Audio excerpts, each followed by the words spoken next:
Hey everyone, me Kevin here. Understanding today's report is a little bit of a doozy. At first glance, it seems like we get bang on expectations, if not a better report.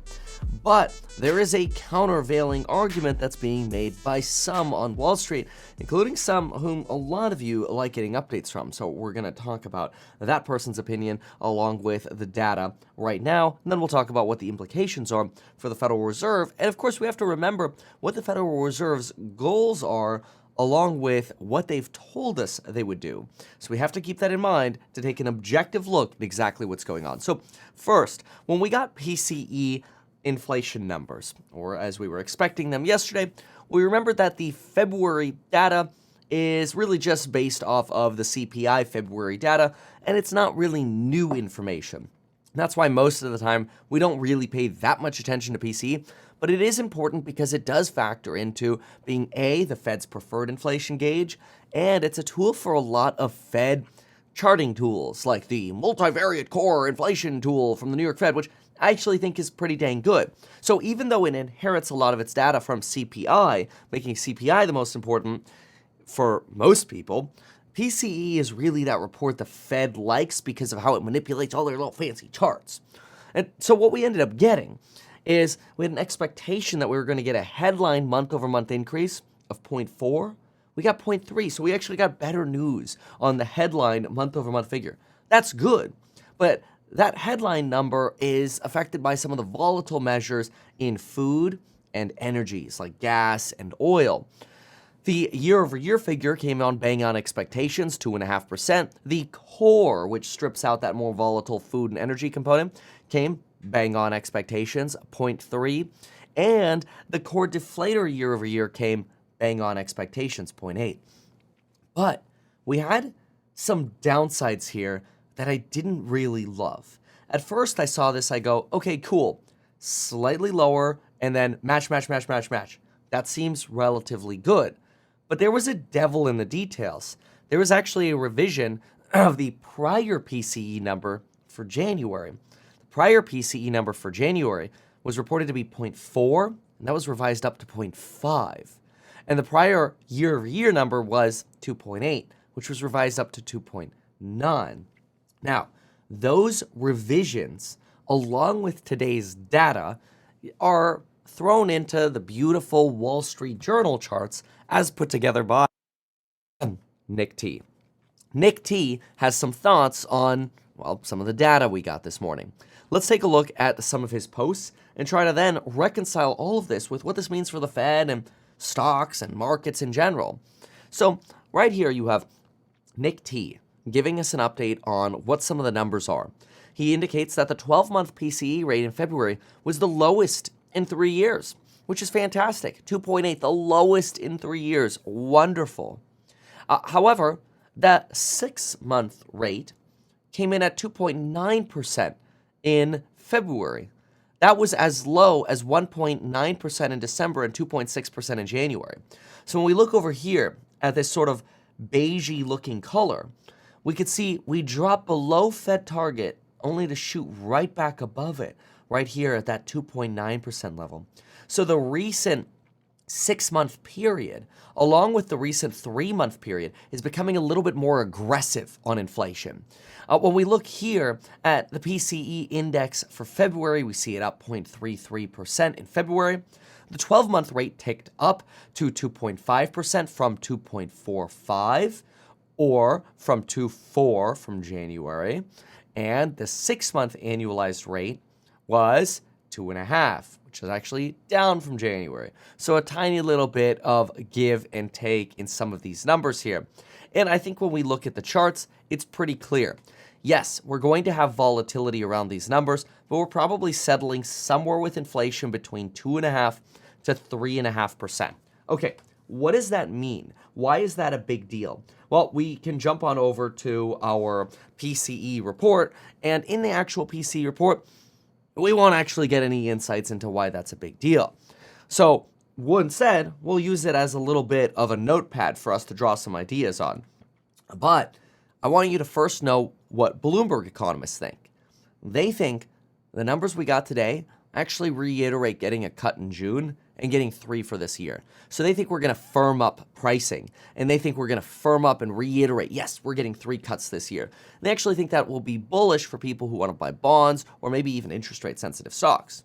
Keeping in mind that this is Bitcoin's reaction, which, well, as usual, it's kind of all over the place. And given that it's at 69.9, I can't really say that trading in this range is any kind of meaningful indicator. So instead, let's just try to understand for a moment, what is the Federal Reserve trying to do? This is the PCE report, by the way. You can see the largest contributors were, as usual, financial services, insurance, transportation, led by air transportation, housing and utilities, and motor vehicle parts, led by light new trucks, obviously the Cybertruck. Now, let's go in over here, and let's make a few notes. The very first thing that we have to understand is we have to understand what's the Fed's goal. Okay, this is really important. We've talked about this before, and we have to understand this. And there are a few goals that the Federal Reserve has. So I'm going to list these out right here. Okay, here we go. And there we go. Okay, so a few things we've got. Number 3, we'll go in reverse order. We have an expiring coupon code on Sunday for the Stocks and Psych and all of the courses on building your wealth, including buy-sell alerts. We've got metkevin.com/Weeble, where you can get up to $3,000 in totally free stock if you check out this beautiful, delicious platform here we use to trade on. And, of course, get life insurance in as little as 5 minutes by going to metkevin.com/life. Yeah, paid partnerships. Okay, I had to get those out of the way. So what is the Fed's goal? Well, the Federal Reserve's goal is very simple. Let's erase this, and let's make this clear. Let's say the neutral rate of interest is 3%.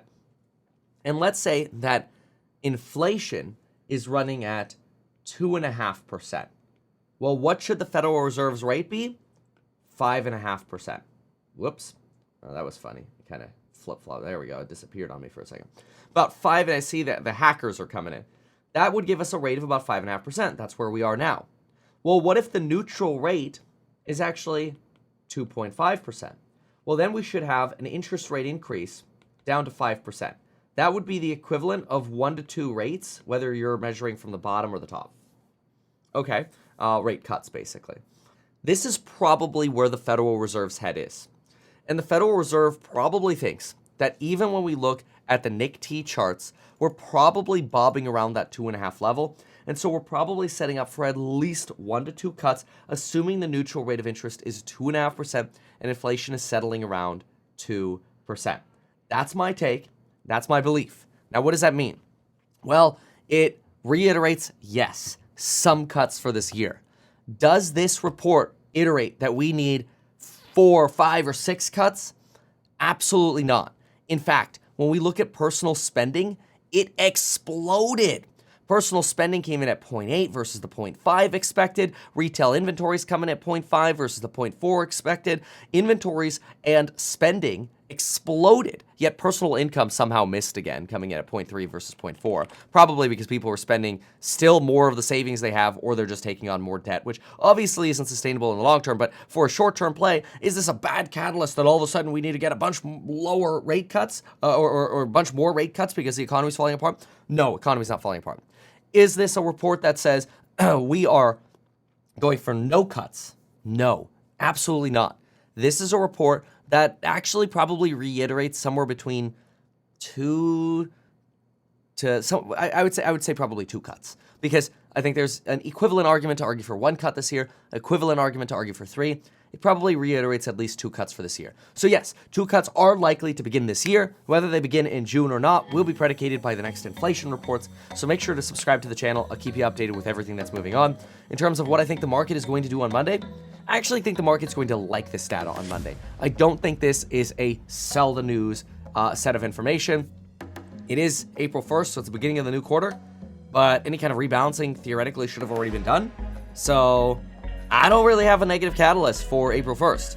April 2nd, Tesla's deliveries, that might be something different. Anyway, thanks so much for watching. We'll talk to you soon. Bye. Why not advertise these things that you told us here? I feel like nobody else knows about this. We'll try a little advertising and see how it goes. Congratulations, man. You have done so much. People love you. People look up to you. Kevin Paffrath there, financial analyst and YouTuber. Meet Kevin. Always great to get your take.